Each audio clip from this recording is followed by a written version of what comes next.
Selamat datang kembali di sesi telaah sumber Anda. Kali ini kita bakal fokus ke satu bab spesifik. Bab 16 dari buku Ray Dalio, How Countries Go Broke. Nah, bab ini khusus ngebahas kasus Jepang dan pelajaran penting darinya. Sumber kita ya kutipan langsung dari buku itu. Oke, misi kita kali ini apa? Membongkar gimana sih Jepang itu nangani tumpukan utang pemerintahnya yang, wah gede banget, dan apa artinya ini buat Anda? Yuk, kita bedah bareng-bareng. Jadi bab ini menyoroti gimana Jepang sejak gelembung ekonominya pecah di awal 90-an itu, ya masuk ke situasi utang yang sangat unik. Iya, betul. Situasinya memang menarik banget. Sumber ini nunjukin data yang cukup menyolok ya. Jadi total utang pemerintah Jepang itu meroket lebih dari 2 kali lipat sebagai persentase PDB sejak 2001. Gede banget itu.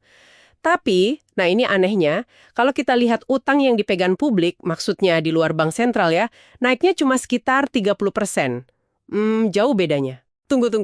Jadi, total utang pemerintah secara keseluruhan bengkak luar biasa, tapi utang yang dipegang masyarakat atau investor swasta gitu, naiknya nggak segitu.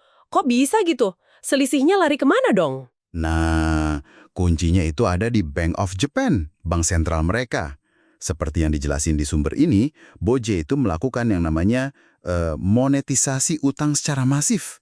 Artinya, ya gampangnya, bank sentral itu nyetak uang baru buat beli obligasi pemerintah dalam jumlah yang sangat besar. Ini yang sering kita dengar istilahnya quantitative easing atau QE itu loh. Ah, QE, ya. Akibatnya ya gitu, sebagian besar tambahan utang pemerintah itu nggak muter di pasar, tapi diparkir aja di neraca BOJ sendiri. Nah, dampaknya terasa buat orang biasa di Jepang. Sumber ini kan nyebut ada kontras yang menarik nih. Katanya upah bulanan dalam yen cenderung datar, stagnan gitu. Bahkan kalau diukur pakai dolar atau emas malah turun. Tapi kok biaya hidup buat hal tertentu malah stabil? Betul sekali.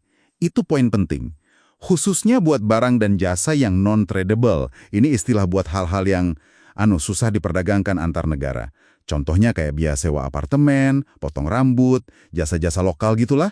Sumbernya Dalio ini mencatat, keterjangkauan barang-barang esensial non-tradable ini relatif stabil kalau diukur dari berapa lama orang harus kerja buat bayarnya. Oke. Jadi kayak ada jaring pengaman sosial gitu ya, biar hidup nggak terlalu susah meskipun ekonomi nggak tumbuh.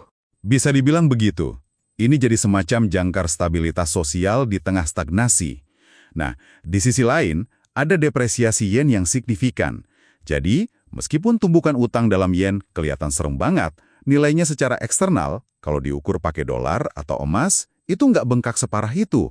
Bahkan kalau diukur pakai emas, sejak 2001 itu nilainya turun drastis loh. Ini bantu meringankan beban utang dari kacamata global.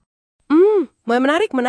Stabilitas internal buat kebutuhan pokok, tapi nilai mata uangnya dibiarin turun keluar. Tapi gini deh, kalau BOJ nyetak uang segitu banyaknya lewat QE, kok nggak terjadi inflasi gede-gedean ya? Kan teori ekonomi standarnya gitu. Rasanya ini kayak yang disebut mendorong seutas tali itu bukan sih? Persis. Anda nangkap poin kunci yang juga ditekankan sumber ini. Jepang itu contoh klasik fenomena pushing on a string. Maksudnya, situasi di mana kebijakan moneter yang super longgar itu kehilangan gigitannya buat dorong ekonomi real atau inflasi. Uang baru hasil QE itu nggak banyak berputar di ekonomi, nggak ngefek banyak gitu. Oke, jadi kayak macet gitu ya uangnya? Iya, semacam itu. Dan ada juga resiko besar yang ngumpet di balik strategi ini. Coba bayangin kalau suku bunga global atau domestik tiba-tiba naik signifikan. Wah, BOJ itu bakal rugi besar dari obligasi pemerintah yang mereka pegang banyak banget itu. Ini bisa memicu yang namanya spiral utang. Jadi pemerintah harus nyetak uang lebih banyak lagi atau ngutang lebih banyak lagi cuma buat nutupin kerugian dan biaya bunga yang makin bengkak. Bahaya kan? Wah, iya juga ya, kayak bom waktu potensial gitu dong. Nah, setelah lihat semua dinamika ini, apa nih pelajaran inti yang bisa kita tarik dari pengalaman Jepang menurut analisis Dalio di bab ini? Pelajaran utamanya, menurut sumber ini, adalah bahwa negara maju yang bisa cetak mata uangnya sendiri, itu ternyata bisa loh ngelola tingkat utang pemerintah yang super tinggi buat waktu yang lama. Caranya ya lewat kombinasi tadi, monetisasi oleh bank sentral, terus mata uangnya dibiarin terdepresiasi secara eksternal. Strategi ini bantu jaga beban utang dalam mata uang asing relatif terkendali dan juga jaga biaya hidup domestik buat barang non-tradable tetap stabil.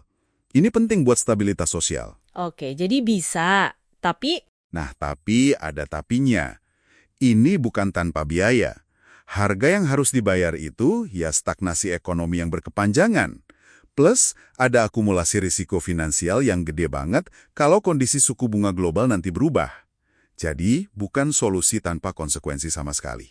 oke, jadi ringkasnya, Jepang ini studi kasus unik ya soal manajemen utang ekstrim, kuncinya di koordinasi kebijakan moneter dan fiskal yang wah, longgar banget, plus depresiasi mata uang. Tapi ini sekaligus nunjukin batas dan bahayanya juga ya dari pendekatan kayak gini. Benar. Dan kalau kita tarik ke gambaran yang lebih luas lagi, ini munculin pertanyaan penting loh. Apakah stabilitas ala Jepang ini bisa bertahan selamanya? Apalagi kalau era suku bunga rendah global ini berakhir.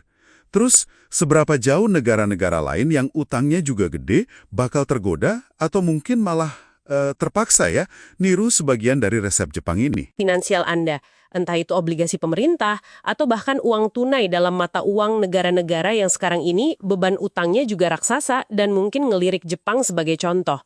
Oke, sampai jumpa di pembahasan sumber kita berikutnya.